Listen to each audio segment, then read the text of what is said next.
சத்து பிறகு என்ன செய்வான்? தலைப்பானும். எனக்கு மாறுதல் எப்பொழுது வரும்? எனக்கு மாறுதல் வரக்கூடிய வழிகள் இருக்கிறதா? வாழ்க்கையிலே ஒரு மாறுதல் வரக்கூடிய ஒரு ஆண்டவர் இருக்கிறார். எத்தனை பேர் சொல்றீங்க? எத்தனை பேர் நம்பிக்கையா இருக்கிறீங்க? வேதம் சொல்கிறது, கர்த்தர் என் மேய்ப்பராய் இருக்கிறபடினாலே நான் தாழ்ச்சி அடைய மாட்டேன் என்று சங்கீதக்காரன் தாவீது சொல்கிறான். அவர் என்னை மேய்ப்பார், அவர் என்னை பார்த்துக் கொள்வார், அவர் என்னை சரீரத்தை மாத்திரமல்ல என் ஆத்மாவையும் பார்ப்பார், அவர் நீரின் வழியில் நடத்துவான், மரண விளிம்பில் பள்ளத்தாக்கில் நடந்தாலும் நான் பயப்பட மாட்டேன். அவன் தைரியமா சொல்றான். ஏன்னா கர்த்தர் என்னை பிழைப்பு ஊட்டுகிற தேவன். கர்த்தர் ஜீவனை கொடுக்கக்கூடியவர். அவர் சொல்கிறார், ஜீவனுள்ள நாளெல்லாம் நன்மையும் கிருபையும் என்னை தொடரும். அவனை துரத்துகிற பிரச்சனைகள் அநேக காரியங்கள் என்னுடைய வாழ்க்கையில் இருந்தாலும் நான் கர்த்தர் மேய்ப்பராய் வைத்திருக்கிறேன். கர்த்தர் எனக்கு மேய்ப்பராய் இருக்கிறார். நான் மறுபடியும் பிழைப்பேன். நம்பிக்கை. ஆமென் சொல்லுமா? மறுபடியும் எனக்கு மாறுதல் வரும். சபை துரத்தின அந்த வாழ்க்கையில இருந்து எனக்கு விடுதலை வரும். என்னை வியாதி துரத்தின இந்த வாழ்க்கையில் இருந்து விடுதலை வரும். என்னை துரத்தின பிரச்சனையில் இருந்து விடுதலை வரும் வரும் வரும். ஏன்னா என் ஆண்டவரை நான் அறிந்திருக்கிறேன். அவர் ஜீவனுள்ள நாளெல்லாம் நன்மையும் கிருபையும் என்னை தொடர செய்கிறார் தேவன். எனக்கு மாறுதல் வரும். அதான் அதே மாதிரிதான் சொல்லுகிறாரு, எனக்கு மாறுதல் வருமோ என்று கேட்கிற அந்த யோபின் புஸ்தகத்தில் கேட்கிற அந்த யோபு என்ன சொல்கிறானா, அந்நிய கண்கள் அல்ல என்னுடைய கண்களை என்ன செய்யுமா? கர்த்தரை காணும். நிச்சயமாக எனக்கு ஒரு நம்பிக்கை உண்டு. கர்த்தர் கொடுத்தார், கர்த்தர் எடுத்தார், மீண்டும் எனக்கு தருவார் என்று நம்பிக்கை வைத்திருந்தார். ஒரு நாள் வந்தது, மறுபடியுமாய் அழுகி புழுத்த அந்த சரீரத்தை மறுபடியுமாய் ஒரு சின்ன பிள்ளையுடைய சரீரத்தை போல மாற்றி அவனை நிறுத்தினான். அப்படி எழும்பெல்லாம் தெரிஞ்சிச்சான். ஒரு ஓட்டை எடுத்து அவன் என்ன செய்வான்? சொரண்டினானா. மனைவி சொல்லிச்சான், நீ ஏன் ஆண்டவரை தூசிச்சு உயிரை விடு, சகிக்க முடியல அப்படின்னு சொல்லி சொல்ற அளவுக்கு அவ்வளவு பாடுகள் இருந்துச்சான். ஆனா அவனுடைய நம்பிக்கை, கர்த்தர் ஒரு நாள் என் நம்பிக்கையின்படி நான் அவருடைய அற்புதத்தை பார்ப்பேன் என்று சொல்லி நம்பிக்கையோடு இருந்தார். ஒரு நாள் வந்தது, அவன் 2 மடங்கு ஆசீர்வாதத்தை இழந்து போனதை காட்டிலும் 2 மடங்கு எல்லாவற்றிலும் கர்த்தர் கொடுத்தான். இழப்புகளும் வேதனைகள் மத்தியிலும் நீ இருக்கிறீங்களா? கர்த்தர் மாறுதல் எப்பொழுது வரும்? எனக்கு எப்பொழுது மாற்றம் வரும்? கர்த்தருக்கு காத்திருக்கிற தேவ பிள்ளைகளாக இன்னைக்கு காத்திருக்கிற நபர்களுக்கு என்ன நடக்கும் என்று ஆவியானவர் சொல்ல விரும்புகிறார். யோபு கர்த்தருக்கு காத்திருந்தான். ஒரு மாறுதல் வந்தது. நீங்களும் நானும் தேவனுக்கு காத்திருக்கிறோமா? ஆதியாகமம் புஸ்தகம் 49ஆம் அதிகாரம் 18வது வசனம் சொல்கிறது, கர்த்தாவே உம்முடைய ரட்சிப்புக்கு காத்திருக்கிறேன், உம்முடைய ரட்சிப்புக்கு காத்திருக்கிறேன். நான் பயந்து நடுங்கிக் கொண்டிருக்கிறேன். என்னை பாதுகாக்கிற உம்முடைய ரட்சிப்புக்கு நான் என்ன செய்கிறேன்? காத்திருக்கிறேன். என்னை நீ ரட்சிக்குவீர், என்னை பாதுகாப்பீர், என்னை ஆண்டவரே பலவீனத்திலிருந்து மாற்றுவீர். நான் காத்திருக்கிறேன். எத்தனை பேர் அவருக்காக காத்திருக்கிறோம்? அவருடைய ரட்சிப்பு எனக்கு கிடைக்க வேண்டும். அவர் என்னை ரட்சித்திருக்கிறார், என்னை பாதுகாத்திருக்கிறார், இம்மட்டுமா என்னை நடத்திருக்கிறார். எத்தனை பேர் சொல்ல முடியும்? ஆமென் சொல்லுமா? இரண்டாவதாக ஆதியாகமம் புஸ்தகம் யோபின் புஸ்தகம் 30ஆம் அதிகாரம் 26ஆம் வசனம் சொல்கிறது, நன்மைக்கு காத்திருந்து எனக்கு தீமை வந்தது, வெளிச்சத்தை பாருங்களேன், வர பார்த்து கொண்டிருக்கிற எனக்கு இருள் வந்தது. பாருங்களேன், தேவனுக்கு நம்ம சில நேரங்களில் காத்து இருக்கிறீங்களா? சில நேரங்களிலே அநேக நேரங்களை ஜெபித்து காத்து கொண்டிருக்கிற உங்க வாழ்க்கையிலே எதிர்மறையாய் நடக்கிறது என்று சொல்லி ஒரு யோபிய வாழ்க்கையை அங்கலாய்த்தது போல நீங்கள் அங்கலாய்த்துக் கொண்டிருக்கிறீங்களா? சில நேரங்களில் நம்ம ஜெபங்கள் கேட்கப்படாது, எதிர்மறையாய் மாறிக்கொண்டிருக்கும். அது ஒரு சோதனை காலமாய் இருக்கும். ஆமென் சொல்லுமா? பாருங்களேன், அது வெளிச்சத்துக்கு பதிலாக என்னன்னா, வெளிச்சம் வர பார்த்து கொண்டிருந்த எனக்கு இருள் வந்தது. வெளிச்சம் தெளிவாய் நான் நடக்க வேண்டும் என்று விரும்புகிறேன். ஆனால் என்னுடைய வாழ்க்கையில் இருளில் நடக்கக்கூடிய ஒரு தடுமாற்றம் தான் அடிக்கடி வந்து கொண்டிருக்கிறது. நான் எப்படி பகலை பார்ப்பது, எப்படி நான் வெளிச்சத்தை பார்ப்பது, எப்பொழுது விடியும், எப்பொழுது மாற்றம் வரும், என மாறுதல் வருமா? எத்தனை பேர் கேட்டுட்டு இருக்கீங்க? எத்தனை பேர் கேட்டுட்டு இருக்கீங்க? அப்படிதான் யோபு சொல்கிறார், நன்மைக்கு காத்திருந்தேன், எனக்கு தீமை வந்தது. ஏன் நன்மைக்கு காத்திருந்தார்? 1ஆம் அதிகாரத்தில் அழகாய் சொல்கிறது. 1ஆம் அதிகாரத்தில் 2ஆம் அதிகாரம் நினைக்கிறேன். அதை பாருங்க, சகோதரர்களுக்குள்ளே சகோதரிகளுக்கு ஒரு ஃப்ரீனஸை கொடுத்தான். அவர்கள் எல்லாரும் சேர்ந்து சாப்பிடும் போது, அவர்கள் ஒன்றித்து செயல்படும் போது, ஒருவேளை தவறு பண்ணியிருந்தால் அந்த இடத்தை சுத்திகரிக்க வேண்டும் என்று சொல்லி அவன் பரிசுத்த வாழ்க்கை வாழ்வதற்காக அவன் நன்மை செய்கிற நபராக பிள்ளைகளுக்கும் தன்னுடைய குடும்பத்துக்கும் நன்மை செய்கிறவனாக இருந்தான். ஆமென் சொன்னா, நன்மைக்கு பதிலாக பாருங்களேன், நன்மைனா பாருங்களேன், அவன் தேவனுக்கு பயப்படுகிற பயத்தை சொல்லி அவனை சுத்திகரிக்கக்கூடிய நன்மையை அந்த குடும்பத்துக்கு கொடுக்கிறவனாக இருந்தான். அவன் நன்மையை எதிர்பார்த்து கொண்டிருந்தான். ஆனால் தீமை வந்தது. நன்மை எதிர்பார்த்து கொண்டு நமக்கு தீமை வந்து கொண்டு இருக்கிறதா? ஒரு சில காரியங்கள் நடக்காம நம்ம தத்தளிச்சு கொண்டு இருக்கிறோமா? சோர்ந்து போயிருக்கிறீங்களா? சோர்ந்து போகாதீங்க, சோர்ந்து போகாதீங்க.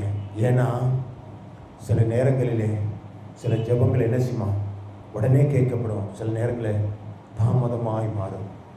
ஆமென் சொல்லுவோமா? பாருங்களேன், அண்ணாளுக்கு அற்புதம் பெற எவ்வளவு நாள் ஆச்சு? எசேக்கியாவுக்கு அற்புதம் நடக்க எவ்வளவு நாள் ஆச்சு? எசேக்கியாவுக்கு அற்புதம் நடப்பதற்கு ஒரு நெடிதங்க, ஒரு நிமிஷம்.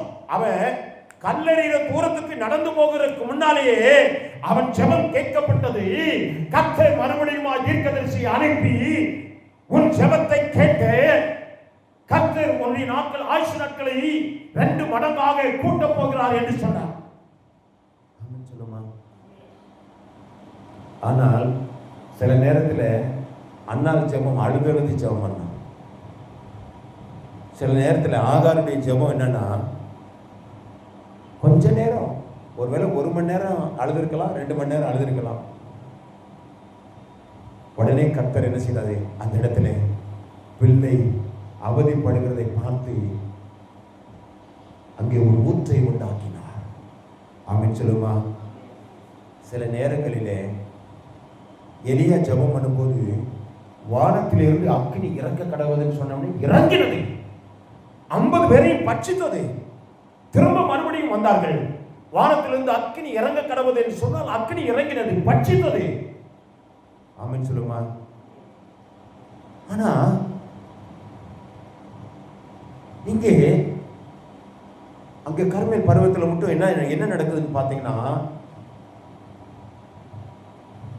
ஒரு முறை ஜெபிக்கும் போது அங்கே அற்புதம் நடக்கல. முழங்கால் படியிட்டு முகக்குப்புறம் விழுந்து ஆகாப்புக்கு முன்னாலே சொல்லுகிறான், விசுவாசத்தோடு ஒரு அற்புதம் நடக்க போகிறது, ஒரு இரைச்சல் சத்தத்தோடு ஒரு மலை வரப்போகிறது என்று சொல்கிறான். ஆனால் வரப்போகிறது என்று சொல்லி விசுவாசத்தில் அறிக்கையிட்டு அவன் முகம் குப்புற விழுந்து அவன் ஜெபம் பண்ணுகிறான். தேவ சமூகத்திலே ஜெபம் பண்ணும்போது ஜெபம் பண்றான், அற்புதம் நடக்கல. வேலைக்காரன் சொல்றான், நீ போய் என்ன செய்ய, சமுத்திரத்துக்கு ஓரத்திலே கையளவு மேகம் வருகிறதா என்று சொல்லி போய் பாரு என்று சொல்கிறான். மறுபடியுமாய் ஜெபிக்கிறான், வரவில்லை என்று சொல்கிறான். மறுபடியும் ஜெபிக்கிறான், மறுபடியுமாய் போய் பாரு என்று சொல்கிறான். மறுபடியும் வரவில்லை. 3ஆவதாகவே போக சொல்றான். 3ஆவதாகவும் வரல. ஆனா அவன் சோர்ந்து போகல. ஒரே ஒரு வார்த்தையினாலே அற்புதம் நடந்த நாட்கள் உண்டு. ஆனால் இங்கே சில காரியங்களுக்காக நம்ம என்ன செய்யறாம காத்திருக்க வேண்டிய நிலைகள் இருக்கிறது. சில அற்புதங்களை பெறுவதற்கு ஒரே நொடியிலே வராது. சில நேரங்களில் காத்திருக்க வேண்டியதா இருக்கிறது. தேவனுக்கு காத்திருக்கிறவர்களாய் மாற வேண்டும். 7 முறை என்ன செய்தார்? ஜெபிக்க சொல்லி, அவன் சோர்ந்து போகல. 7 முறை ஜெபிக்க சொல்லி அனுப்பி அடையாளத்தை பார்த்த உடனே கையளவு மேகம் வந்தது. அடையாளத்தை பார்க்கிற வரைக்கும் அவன் விடலை. அவன் ஒரு நொடியிலையும் அற்புதங்களை செய்கிறவனாக இருந்தான். கர்த்தருடைய அடையாளம் வர்ற வரைக்கும் ஜெபிக்கிறவனாகவும் அவன் பொறுமை உள்ளவனாக காத்திருந்தான். நீங்களும் நானும் ஜெபத்திலே இப்படிப்பட்ட ஒரு மாற்றங்களை காண்கிறவர்களாய் இருக்க வேண்டும். ஆமென் சொல்லுமா? எலிசா சொன்னாப்ல, நாகமான போய் 7 முறை யோர்தானை முங்க சொல்லுன்னு சொன்னான். ஆனால் 7 முறை முங்கன்னு சொன்னா இவன் பார்த்தேன்னா, இந்த நதியிலையா போய் 7 முறை? எங்கள் நதியில் என்ன செய்தேன், அழகான நதியெல்லாம் இருக்கு அப்படின்னு 2 மணி நேரம் முங்கினவனே பார்த்தேன், ஒன்றுமே சரியாகலையே அப்படின்னு அவனுக்கு முறுமுறுப்பு வந்துடுச்சு. சில நேரங்களில் நம்ம என்னன்னா, சில காரியங்கள் நடக்கலன்னு சொல்லி முறுமுறுத்து கொண்டு இருக்கிறோமா? யோபு கர்த்தருக்காக காத்திருந்தான், தாவீது கர்த்தருக்காக காத்திருந்தான்,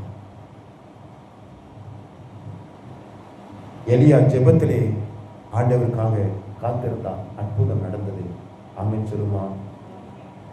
பாருங்களேன். மூன்றாவதாக பாருங்க, யாரிடம் தான் மாற்றம் வரும்? யாரிடம் தான் என்ன செய்யுமா மாற்றம் வரும் அப்படின்னா, சங்கீதம் 5:3 சொல்லுகிறது, கர்த்தாவே காலையில என் சத்தத்தை கேட்டறிவீர், காலையில் உமக்கு நேராக வந்து ஆயத்தமாகி காத்திருப்பேன். எங்கே காத்திருக்கள்? ஜெபத்திலே காத்திருக்கிறவர்களாய் இருக்கணும். அடுத்து மாறுதல் வரும் என்று காத்திருக்கிறவர்களாய், நம்ம விசுவாசத்திலே காத்திருக்கிறவர்களாய் இருக்கணும். மூன்றாவதாக, தீமைக்கு நன்மைக்கு தீமை வந்துச்சு அப்படின்னு சொல்லி நம்ம சோர்ந்து போகக்கூடாது. நம்ம மறுபடியும் போராடி ஜெபிக்க வேண்டும் என்பதை கற்றுக்கொள்கிறவர்களாய் மாற வேண்டும். அதற்கு காத்திருக்கிறவர்களாய் மாறணும். நாலாவது வந்துட்டு பாருங்களேன், கர்த்தாவே காலையிலே என் சத்தத்தை கேட்டு காலையிலிருந்து ஜெபிக்கிறவர்களாய் மாற வேண்டும். காலையில் ஜெபிக்கிறவர்களாய் மாறணும். அழகாய் காலையில் ஜெபிக்கணும். அந்தி சந்தி மத்தியான வேலையிலும் ரா வேலையிலும் எல்லாரும் எழுந்திருக்கிறதுக்கு முன்பாக நான் உங்களுடைய சமூகத்தில் நான் நிற்கிறேன், தியானிக்கிறேன் என்று சங்கீதக்காரன் தாவீது சொன்னான். அதனாலதான் ஆடு மேய்க்கிறவனாய் இருந்தவன் அரசனாய் மாறுகிறான் என்று சொன்னால், அதற்கு காரணம் என்னவென்று சொன்னால், அவன் ஆடு மேய்க்கிறதா இல்லை, அவன் தேவ சமூகத்திலே அவன் ஜெபிக்கிறவனாய் இருந்தான். காலை வேளையில் ஜெபிக்கிறவனாய் இருந்தான். அந்தி சந்தி மத்தியான வேலையிலும் தேவ சமூகத்தில் ராக்கால வேலையிலும் எல்லாரும் எழுந்திருக்கிறதுக்கு முன்பாக கர்த்தருடைய வேதத்திலே பிரியமாய் இருந்தான். ஆமென் சொல்லுமா? நம்முடைய ஆபத்து வந்த போதும், வேதனை வந்த போதும் நாம் எப்படிப்பட்டவர்களாக இருக்கிறோம்? ஏன் என்னை கைவிட்டு, ஏன் என்னை விட்டு விட்டீர் என்று அங்கலாய்த்து புலம்பினார். ஆனா இங்கே பேதுரு பாருங்களேன், ஆபத்து வந்தவுடனே நீ அவனோட இருந்தவன, ஐயோ இவனை நான் அறியேன். யாரை? இயேசு கிறிஸ்து எப்படி சொன்னா? இவருக்கு எனக்கு சம்பந்தம் இல்லைன்னா, அடுத்து வந்துட்டு என்னது, இவனை அறியேன்னு சொல்லிட்டு என்னது சொல்லிட்டாரு. மூன்றாவது சொல்லும் போது என்னன்னா, அவன் தூசிக்கவும் என்ன செஞ்சான்? சபிக்கவும் செஞ்சான். இயேசு கிறிஸ்துவே தெரியாத போல. ஏன்னா பாருங்களேன், நம்முடைய வாழ்க்கையிலே தேவ சமூகத்திலே காத்திருக்கிற நம்ம கொஞ்சம் பேராக இருந்தாலும் பரவாயில்ல, ஆனால் நமக்கு தேவன் சமூகத்தில் வந்திருந்தாலும் அவருடைய சமூகத்தில் இரக்கத்தை பெறவும் தயவு பெறவும் நாம் அவருடைய சமூகத்தில் எப்படி இருக்க வேண்டும், எப்படி காத்திருக்க வேண்டும் என்பதை நாம் அறிந்து கொள்ள வேண்டும். ஆமென் சொல்லுமா? காலையில் எழுந்து ஜெபிக்கிறவர்களா இருக்கும். எத்தனை பேர் காலையில் எழுந்து ஜெபிக்கிறீங்க? காலைதோறும் கர்த்தருடைய கிருபை என்ன செய்யுமா? புது கிருபையா இருக்கிறது. காலைதோறும் கர்த்தருடைய பாருங்க, ஒரு புதிய நாளுக்குள்ள ஒரு புதிய கிருபை காலையில் இருக்கிறத பார்க்க முடியும். நான் இதுவரைக்கும் நான் என்ன செய்யணும், லேட்டாக எந்திரிச்சதே இல்லை. ஆனால் லேட்டாக எந்திரிச்சேன்னு சொன்னால், ரொம்ப லேட்டாக எந்திரிச்சேன்னா 5 மணிக்கு எந்திரிச்சு. அதை தவிர நான் 3 மணிக்கெல்லாம் எந்திரிச்சு, 3:30க்கெல்லாம் எந்திரிச்சு தேவ சமூகத்தில் உட்காந்து ஜெபம் பண்ணிட்டு, குளிச்சுட்டு, சேவம் பண்ணிட்டு, அவர் பைபிள்லாம் வாசித்துட்டு இது வரைக்கும் இருக்கிறனால தான் நான் இப்போதும் நிர்மூலமாக இருப்பதும் கர்த்தருடைய சுத்த கிருபை. நான் சாட்சி சொல்லணும்னா சொல்லிக்கிட்டே இருப்பேன். அவ்வளவு பெரிய சாட்சிகள். நமக்கு மாற்றம் வருமா? மாற்றம் வரும். காலை ஜெபிக்கும் போது, நம்ம கர்த்தருக்கு காலைதோறும் காத்திருக்கும் போது ஒரு மாற்றம் வரும். சங்கீதம் 25:3 சொல்கிறது, உம்மை நோக்கி காத்திருக்கிற ஒருவரும் வெட்கப்பட்டு போவதில்லை. உம்மை நோக்கி காத்திருக்கிறவர்கள் வெட்கப்பட்டு போக மாட்டாங்க. யாரெல்லாம் கர்த்தருக்கு காத்திருக்கிறாங்களோ, ஆண்டவரை நோக்கி காத்திருக்கிறாங்களோ, அவங்க வெட்கப்பட்டு போக மாட்டாங்க. சில நேரங்களில் மனுஷர்களை பார்த்து நம்ம என்ன செய்யணும், நம்ம உதவி வருமானு நினைப்போம். ஆனால் கடைசி நேரத்தில் என்ன செய்வோம், முடியாதுன்றவாங்க. கடைசி வரைக்கும் சில நேரத்தில் நமக்கு நிறைய வந்துட்டு வைத்தியம் பார்த்துட்டே இருப்பாங்க, கடைசியில் முடியாதுங்க அப்படின்றாங்க. ஆனால் ஆண்டவரை நோக்கி நம்ம என்ன செய்கிறோம்? காத்திருக்கிற ஒருவருமே வெட்கப்பட மாட்டாங்க. வெட்கப்பட்டு போகாதபடிக்கு ஆண்டவர் செய்கிற தேவன். ஆமென் சொல்லுமா? அஞ்சாவதாக நியாயாதிபதிகளின் புஸ்தகம் 16ஆம் அதிகாரம் 9ஆம் வசனம் பாருங்களேன். பதிவிருக்கிறவர்கள் அறை வீட்டுக்குள் காத்திருக்கும் போது அவன் சிம்சோனே பெலிஸ்தன் உன்மேல் வந்து விட்டான் என்று சொன்ன உடனே அந்த சணல் நூலை போல, அந்த பாருங்க சணல் நூலை போல என்ன செய்வான்? நெருப்பு பட்டது போல அவர் அற்று எல்லாமே அப்படியே அந்த கயிறெல்லாம் என்ன செஞ்சு அத்து போட்டு அவன் பலம் இன்னதினால உண்டாகிறது என்று அறியாம அவ்வளவு ஒரு பலம் கட்டி போட்டு எப்படியாவது அவனை சிறுமைப்படுத்தலாம் என்று நினைச்சாங்க. ஆனா திடீரென்று நெருப்புக்குள்ள பட்டது போல ஒரு கயிறு என்ன செய்வான்? எரிஞ்சு சுக்குநூறா மாறினது போல அந்த கட்டுக்கள் உடைந்தது. அதற்கு காரணம் என்னன்னா, பரிசுத்த ஆவியானவருடைய வல்லமை ஒரு மனுஷருக்குள்ளே இருக்கும்போது எந்த கட்டப்பட்ட நிலைமையில் இருந்தும் நம்மளை விடுவிக்க முடியும். ஆமென் சொல்லுமா? ஆமென் சொல்லுமா? அப்ப அவன் நல்ல ஒரு ஜெபிக்கிறவன். சிம்சன் எப்படிப்பட்டவன்? நல்ல ஜெபிக்கிறவன். அவனுக்குள்ளே பரிசுத்த ஆவியானவர் வந்து வந்து அவனை பலப்படுத்தி கொண்டிருந்த நேரத்தில் யாரும் கட்ட முடியல. அப்ப தேவ சமூகத்தில் காத்திருக்கும் போதுதான், ஜெபிக்கும் போதுதான் அந்த பரிசுத்த ஆவியானுடைய வல்லமை நமக்கு வரும். அந்த பரிசுத்த ஆவியானுடைய வல்லமை வரும்போதுதான் நம்மளை கட்டி வைத்திருக்கிற எல்லா காரியங்களையும் தகர்த்து எரிந்து போட முடியும். ஆமென் சொல்லுமா? கடைசி நேரத்தில் பாருங்க, அவனை பிடிச்சு அவனை போட்ட பிறகு அவனை பிடிச்சு கட்டி வச்சிருந்த போதும் மறுபடியும் என்ன சொல்றான்? நான் தவறு பண்ணேன் அப்படின்னு மறுபடியும் ஜெபத்தின் மூலமாக என்னை இறங்கும் என்று சொல்கிறான். கர்த்தர் மறுபடியும் அற்புதம் செய்கிறார். நம்மளை கைவிடாத தேவன் இருக்கிறார். அவர் அற்புதம் செய்வார். ஆமென் சொல்லுமா? அவர் எந்த நிலைகளிலும் நம்மளை விடுவிக்க அவர் வல்லவராக இருக்கிறார். 1 சாமுவேல் புஸ்தகம் 10ஆம் அதிகாரம் 8வது வசனம், பலிகள் செலுத்தும்படி நான் உன்னிடத்தில் வருவேன். நான் உன்னிடத்தில் வந்து நீ செய்ய வேண்டியதை நான் உனக்கு என்ன செய்யுமா? அறிய மட்டும் 7 நாள் காத்திரு. தேவனுக்கு காத்திருக்கணும். தகனிக்கிற வரைக்கும் தேவனுக்கு முன்பாக தகனிக்கிறதுக்கு ஆண்டவர் ஒப்பு கொடுத்தா, உன்னை அர்ப்பணிக்கிறதுக்கு ஒப்பு கொடுத்தா, நீ எல்லா ரீதியான அந்த குற்றங்களையும் எல்லா ரீதியான போராட்டங்களையும் தேவ சமூகத்தில் வைத்து தகனிக்க வேண்டும், அர்ப்பணிக்க வேண்டும், ஒப்பு கொடுக்க வேண்டும். அதற்கு காத்திருக்கணும். தகனிப்பதற்கு என்ன செய்யுமா? அர்ப்பணிக்கணும். அர்ப்பணிக்க வேண்டும். 7 நாள் என்ன செய்யுமா? காத்திருக்கணும். நீங்க கணக்கு போடணும். 7 நாள் காத்திருந்து நான் ஜெபம் பண்ணுவேன். 7 நாள் என்ன செய்வேன்? என்னை அர்ப்பணிச்சு என்ன செய்வேன்? என்னை ஒப்பு கொடுத்து என்ன செய்வேன்? ஜெபம் பண்ணுவேன் சொல்லி காத்திருக்கும் போது அங்கே அற்புதம் நடக்கும். ஆமென் சொல்லுமா? யோபு 32:11 சொல்கிறது, இதோ உங்கள் வசனங்கள் முடியும் மட்டும் காத்திருந்தேன்.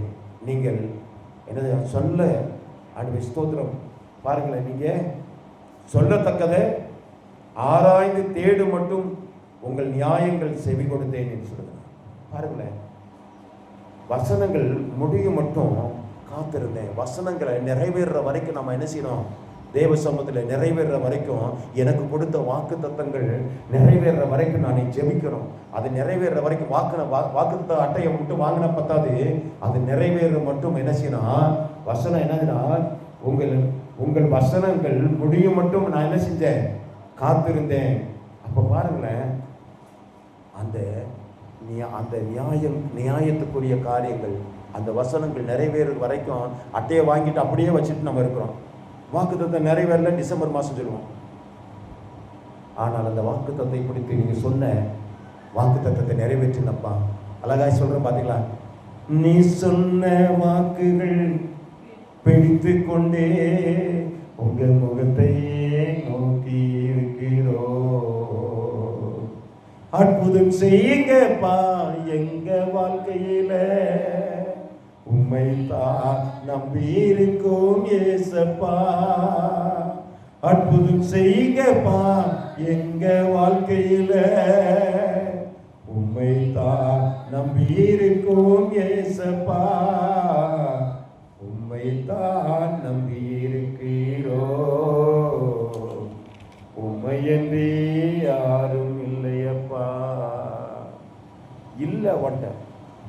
நம்பிக்கை உடைஞ்சு போச்சு.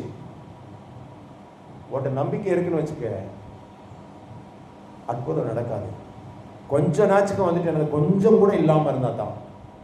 எதுவுமே இருக்கக்கூடாது. உனக்கு நம்பிக்கை கூடிய, எனக்கு இது இந்த நம்பிக்கை இருக்கு, இந்த நம்பிக்கை இருக்கு, எந்த நம்பிக்கை, நான் ஒரு நாள் வந்துட்டு எந்த நம்பிக்கையுமே இல்லை ஆண்டவரே, எந்த நம்பிக்கையும் இல்லை, யார்கிட்டையும் வாங்க முடியாது, எவன்ட்டையும் வாங்க முடியாது. ஆனா என் பிரச்சனையை தீர்க்கணும்னா நீங்க ஒரு ஆள் தான் செய்ய முடியும். ஜெபம் பண்ணு. கர்த்தர் எனக்கு என்ன செய்யணும், மேல இருந்து அங்க இருந்து எங்க இருந்தோ ஒரு கவரை அனுப்பிச்சு வச்சாரு. இந்தியில சீல் வச்சிருந்தானே, எங்க வந்துச்சுன்னு தெரியல, யாரு நண்பன் அனுப்புனான்னு தெரியல. ஆனா அங்க ஒரு செக் வந்துச்சு. எந்த வழியும் இருக்கு, அந்த வழி இருக்கு, இந்த வழி இருக்கு. முதலாளிகிட்ட கேட்பேன், அங்க கேட்பேன், இங்கே கேட்பேன், அவங்ககிட்ட கேட்பேன், இவங்ககிட்ட கேட்பேன், அப்படின்ற ஒரு வழி இருந்துச்சுன்னா அற்புதம் நடக்காது. ஆண்டவரே எனக்கு யாரும் இல்லப்பா, நெஞ்சில் அடிச்சுட்டு ஜெபம் பண்ணா, ஆண்டவரே அப்படின்னு சொல்லி அவங்களுக்கு தான் அற்புதம் நடந்துச்சு. ஆமென் சொல்லுமா? அல்லேலூயா. நேரங்கள் இல்லை, உம்மை நோக்கி காத்திருக்கிறேன். பாருங்களேன், சங்கீதம் 25:5 சொல்கிறது, சத்தியத்திலே என்னை நடத்தி என்னை போதித்தருளும் நீரே என் ரட்சிப்பின் தேவன், உம்மை நோக்கி நாள் முழுதும் காத்திருக்கிறேன். நீதான் ரட்சிப்பின் தேவன். உம்முடைய வசனத்தை கைக்கொண்டு, அவருடைய வசனத்தை கைக்கொண்டு அவருடைய சமூகத்தில் நீங்க தான் என்னை காப்பாற்றணும் அப்படின்னு தேவ வசனத்தை பிடித்து கொண்டு நீங்க காத்திருந்தீங்கன்னா, அந்த வசனத்தின்படியே கர்த்தர் நம்மளை என்ன செய்யறான்? கர்த்தருக்கு காத்திருக்கிற உங்களை என்ன ஆண்டவர் விடுவிக்க அவர் போதுமானவராக இருக்கிறார். பாருங்களேன், அடுத்து 25, சங்கீதம் 25:21, உத்தமமும் நேர்மையும் என்னை காக்க கடவுது, நான் உமக்கே காத்திருக்கிறேன். உத்தமமும் உண்மையுமா இருக்கிறோமா? தேவனுக்கு காத்திருக்கிறோமா? உத்தமம் உண்மையோடு காத்திருக்கிறோமா? உண்மையாய் தேடுகிறோமா? உண்மையாய் அவருக்கு வைராக்கியமாய் இருக்கிறோமா? அவர் எல்லாம் பார்த்து அந்த காத்திருக்கிறவர்களுக்கு ஆண்டவர் என்ன செய்யறாரா? அற்புதங்களை செய்ய அவர் போதுமானவராய் இருக்கிறார். ஆமென் சொல்லுமா? சங்கீதம் 27:14 சொல்கிறது, கர்த்தருக்கு காத்திரு. பாருங்க, கர்த்தருக்கு காத்திரு, அவர் உன் இருதயத்தை ஸ்திரப்படுத்துவார். திடமானதாயிரு, கர்த்தருக்கே காத்திரு, திடமானதாயிரு, அவருக்கே காத்திரு. அவர்தான் வம்புல, அப்பா நீங்கதான், நீங்கதான், நீங்கதான். ஆமென் சொல்லுமா? நீங்கதான் அப்படின்னு சொல்லி அவர் மேல போடுங்க.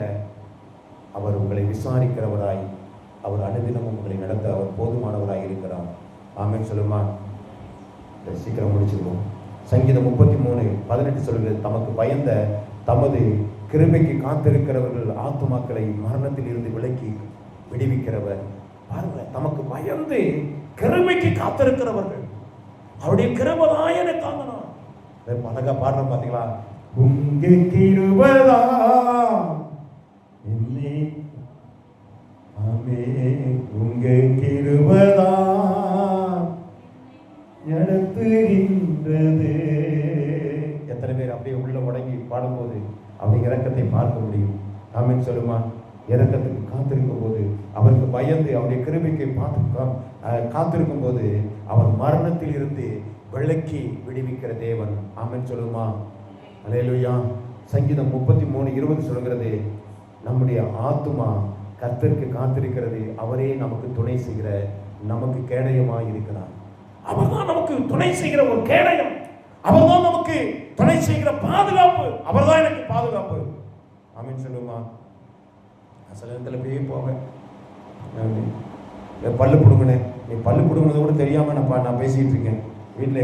வீட்டம்மா சத்தம் போட்டுட்டு இருப்பாங்க. அல்லேலூயா. தேவ ஆவியாக இங்கே 5 டிச்சிங் போட்டிருக்கேன். போனேன், அங்கே உட்காரும் போதே என் மகன் சொன்னது நான் வந்துருச்சு. இங்கே உட்காந்துட்டமே, அந்த கட்டிங் பிளேயரை வச்சு என்ன செய்யா, பல்ல பிடுங்க போறியா, அதை கிழிச்சு விடுறியா? அப்பயே சொன்னியான், இவன் புதுசான டாக்டர்கிட்ட போயிருக்கீங்களே, அவன்கிட்ட போய் இப்போ போயிட்டு பாருங்களேன் அப்படின்னு சொன்னதை நான் போயிட்டேனே. அப்போ ஆண்டவரே நான் வந்துட்டேன், ஆனால் நீங்கள் தான் அப்படின்னு என்ன செய்வான்? அங்கே ஒரு ஜெபம் பண்ணி இப்படித்தான் சில காரியங்களை என்ன செய்யறோம், நம் நடைமுறையில் கொண்டு வரோம். கர்த்தர் அவர் இறங்கி அவர் நடத்தி கொண்டு இருக்கிறார். ஆமென் சொல்லுமா? அல்லேலூயா. அவர் தான் நமக்கு துணை செய்கிறவர். சங்கீதம் பாருங்களேன்,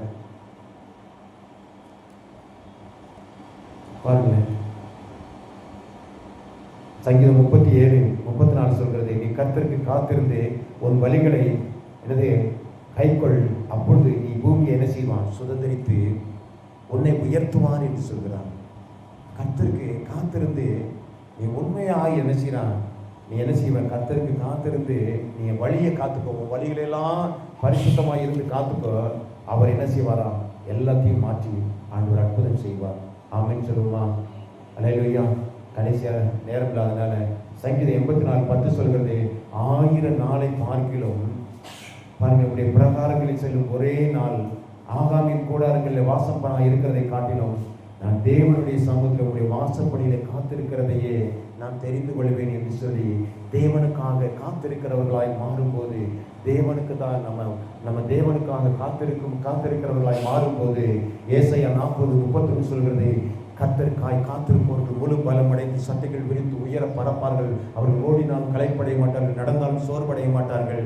கர்த்தருக்கு காத்திருக்கிறவர்களுக்கு, அவர் மேல் நம்பிக்கை வைத்திருக்கிறவர்களுக்கு, அவருடைய சமூகத்தில் ஜெபிக்கிறவர்களுக்கு, அவருடைய கிருபையை நோக்கி பார்க்கிறவர்களுக்கு, காத்திருக்கிறவர்களுக்கு, காத்திருக்கிற அத்தனை நபர்களுக்குமே அவருடைய இரக்கத்தை செய்ய அவர் போதுமானவராக இருக்கிறார். எத்தனை பேர் சொல்றீங்க, நான் கர்த்தருக்கு காத்திருக்கிற நபராக நான் மாறி என்னுடைய வாழ்க்கையில் ஒரு அற்புதத்தை பெறுவேன்னு சொல்றவங்க கையை உயர்த்துங்களேன். இந்த வார்த்தையை கேட்கிற ஆண்டவரே, இந்த வார்த்தையை கேட்கிற அத்தனை நபர்கள் மேலும் தேவ இரக்கத்தை கட்டளையிடுங்க ஆண்டவரே.